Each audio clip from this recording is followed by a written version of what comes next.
per 15, sorry po. 16, paulit-ulit kaming ginamit ng mga nasa pwesto sa sistemang ito. Wala kami magawa dahil kung hindi kami makikisama, gagawa nila ng problema ang project na na-award sa amin sa pamamagitan ng mutual termination o pagkakaroon ng right-of-way problem na parehong nagdudulot ng hindi matuloy ang implementasyon ng mga proyekto.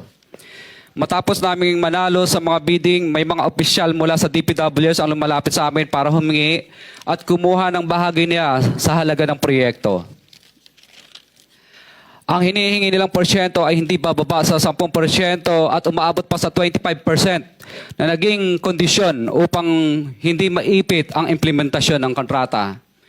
Ito ay binibigay namin sa kanila ng cash. Ang bawat transaksyon ay may karampatang voucher at ledger na nagsasaad ng mga araw at kung kailan nila ito natanggap.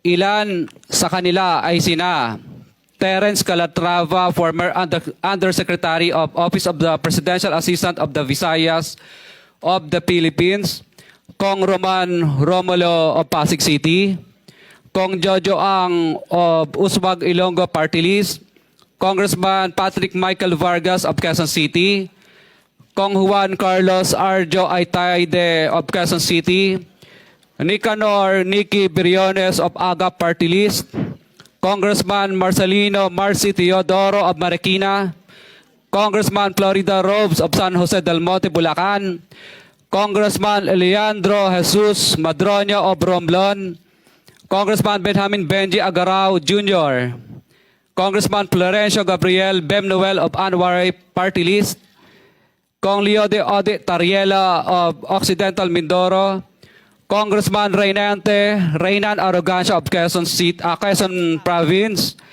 Kong Marvin Rillo of Quezon City, Kong Teodoro Haresco of Aklan, Kong Antonieta Yudela of Zamboanga, Sibugay, Kong Dean Asisio of Caloocan, Kong Marivico Pilar of Quezon City.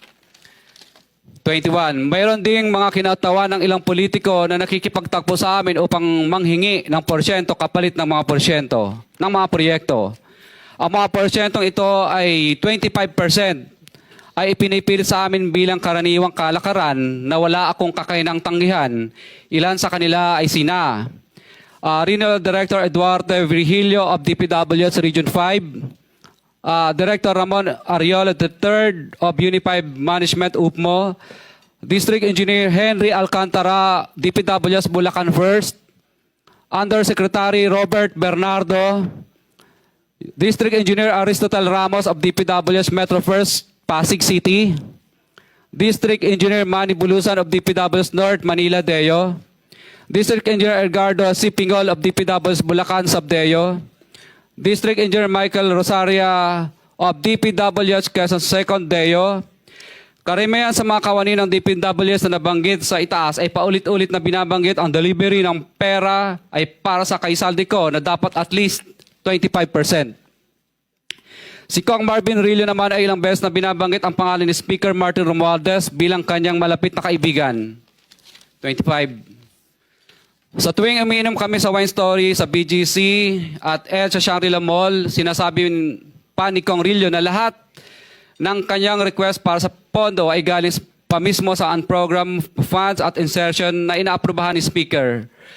Ang tao ni Marvin Rillo na si Bogs Magalong ang pumupunta sa amin para kunin ang pera sa aming opisina o sa Wine Story. Si Kong Jojo Ang naman, lagi ring binabanggit sa lahat ng project sa kanya ay papondo ni Speaker at ni Saldico. Mataas ang hinihingi sa project, dagdag pa niya, hindi naman lahat ng pera ay para sa kanya, kundi para kay Speaker at kay Saldico.